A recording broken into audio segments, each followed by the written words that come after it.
G'day friends, welcome to Inktober day 9. Hope you're having a fantastic day. Today's prompt is, I'm eating clouds for lunch. I love how they crunch. Very simple, and I've gone very simple with it. I've ended up with a bit of an illustrative style today that reminds me of cartoons kind of geared towards adults, like a Rick and Morty. To be honest, I've never watched that, but it seems like something in that kind of a direction. It's a very simplistic approach. I just wanted to play with paring down some of the illustration because I've been going very heavy in with the the detail and the texture, and I still do go in with a bit of that today, can't help myself, but just making a much more simple approach to it. So just to enjoy that coming along as you watch the video, and I'm going to answer some of the questions from Facebook today. We'll see how many we can get through because there's a bunch over there too, but I'll just start from the top. So the first question I see here is, sorry, I'm paraphrasing because some of these were quite long. I'd love to hear about your childhood creative journey, and also I'd love to hear about working with ink. How do you decide what to add with pen and when's enough? Okay, so my childhood creative journey is pretty much whenever I could get my hands on anything, I did, and I would just make whatever it was I could make with it. And it wasn't necessarily just drawing. If I had little kits, I feel like my gran and my mum and my auntie would always just buy me little kits of things, like with little pipe cleaners and pom-poms and tape and, you know what I mean, like string. I had lots of little like arts and crafts kits just floating about the house at any given point, and they were always very inexpensive. And I remember being, I'm not so young, but still young enough to be a little precocious in my asking. I had once said, could you stop buying me so many of these cheap ones? Can I get a really good set? And like, you know what I mean? Can I not have, 10 of these really cheap ones? Can I just have one really good one?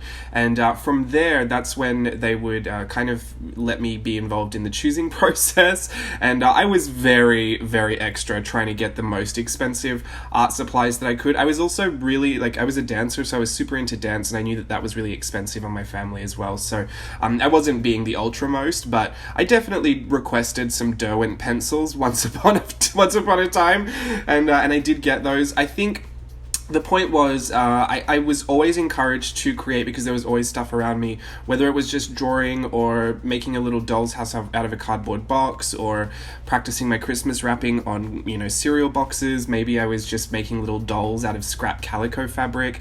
My gran taught me to sew when I was really young as well. So it was kind of a mix and match of creativity. Whatever I felt like doing, I would do. When digital cameras became a thing as I got older, I wanted to take photos of everything, so I would make little movies with my sister that are absolutely embarrassing, very dramatic as well, and I would just kind of, play with anything and everything I could get my hands on. I didn't, it wasn't even limited then what kind of creative expression I would kind of indulge myself in. So I think I've always been kind of that way, and it was mostly because I had access to things. And I'm gonna say, as much as I became a little much and wanted some more expensive art supplies, it's not like I created more with them or even better with them. So I think as a kid, it is unfortunate, when we grow older, you do really notice the difference between art supplies. But as far as kids go, I mean, none of us were ever worried about the archival quality of anything. None of us were ever really trying to build the perfect color palette. We were just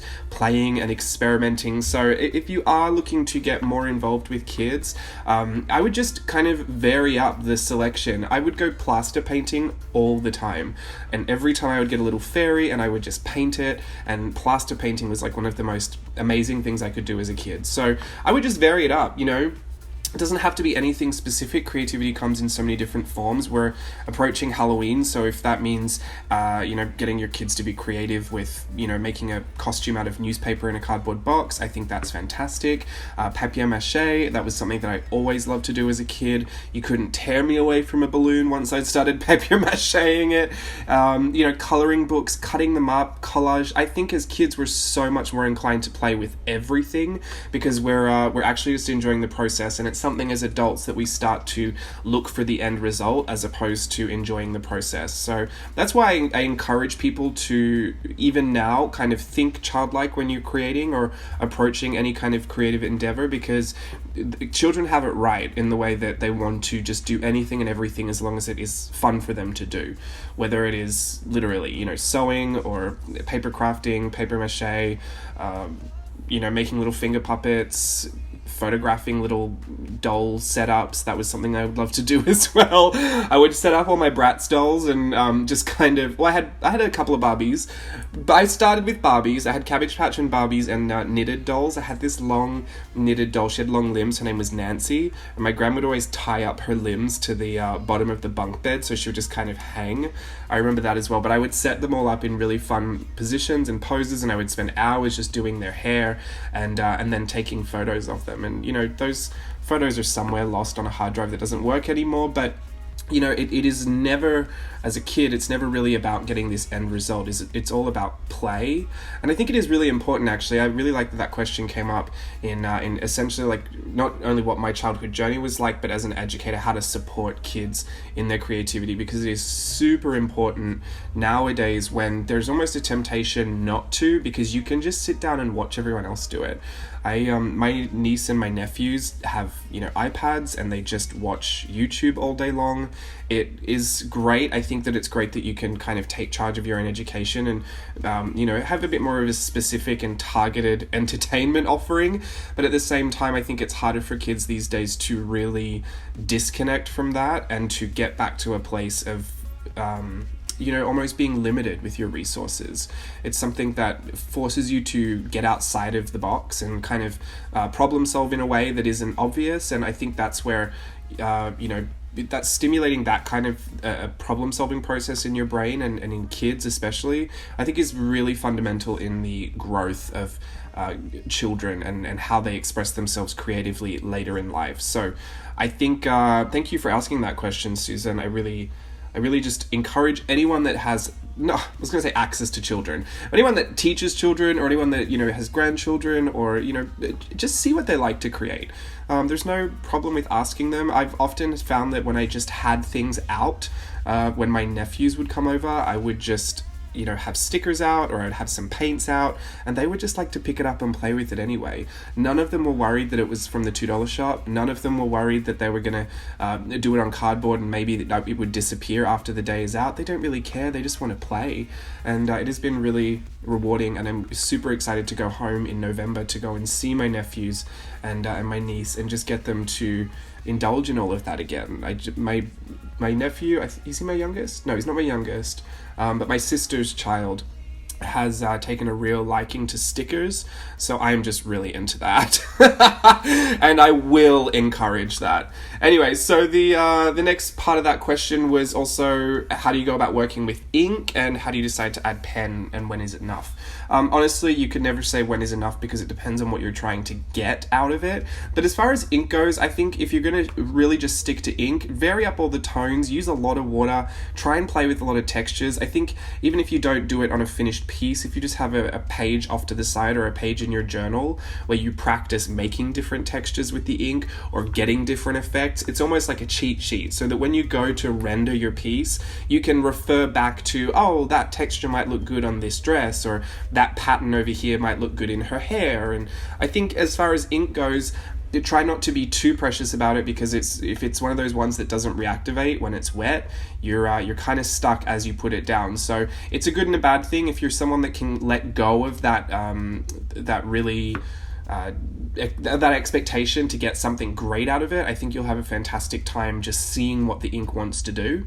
But if you're not, I would encourage you just to play with it in a safe space where no one has to see it, and really test yourself to see if you can get past the stress of working with it. I think also, when do you know like to add pen, and when do you know if it's enough? I get this feeling like not so much, oh, I know, like, that's the final touch, I knew that would be. It's more like, if I add any more, it's going to take away from what I've done, or I'm going to ruin it. So I more get to that point and then just stop because of that. And at that point, I'll try and add in my white highlights. Perhaps I might have already added them in and I'm just kind of struggling, thinking, is it finished, is it not? But I think it's a feeling that you have. If you feel like you want to add more and you're not sure, I would encourage you to photocopy it, or if you have an iPad, I mean, just take a photo of it and practice what you think you might want to do in Procreate.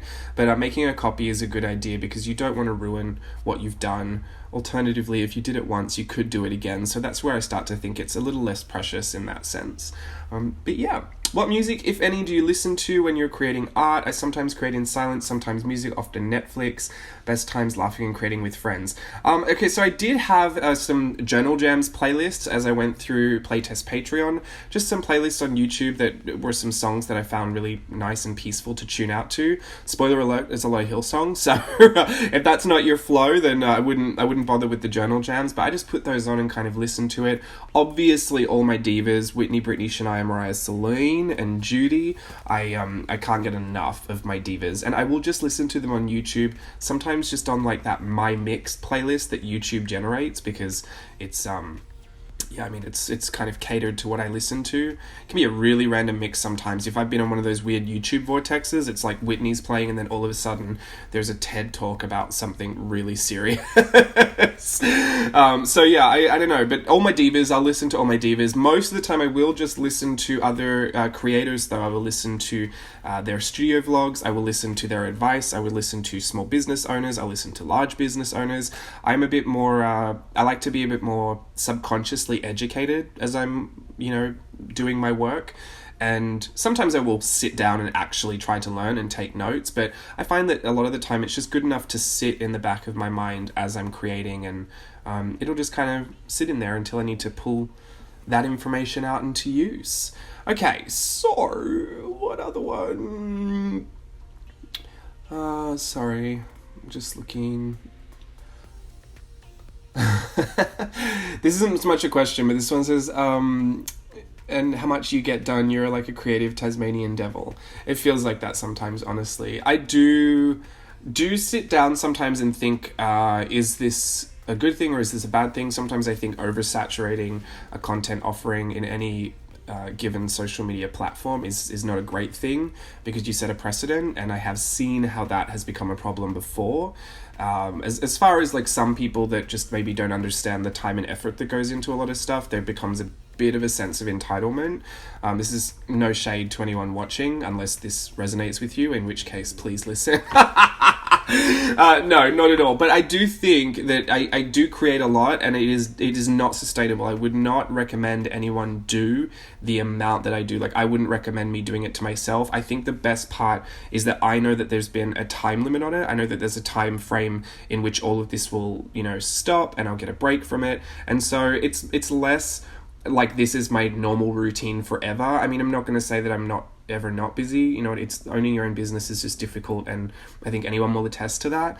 But I know that, through Playtest Patreon, it was 3 months. So if I could manage 3 months of lots of hard work and meeting all those deadlines and meeting all of the expectations that I put out there for people, then that's what I could manage. And I did think that I could manage it. I just needed to commit to it. I think as far as getting a lot done too, I always believe, quality over quantity.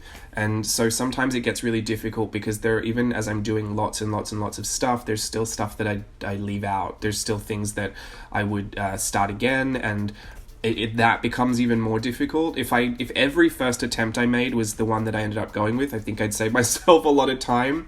And much like when I'm saying that these voiceovers have to be a bit of those one and done type voiceovers, it's because I know that overloading my plate, you don't give yourself a lot of grace and a lot of wiggle room for problems or for things to take longer than they should, which is not a great thing if you're a stress head like me. So it kind of fools with my anxiety a little bit, and I wouldn't recommend doing any of that long term. But if you can commit to things, say over a month or say over 2 months, I think you'll find that if it is worth it to you to finish it, you will just finish it.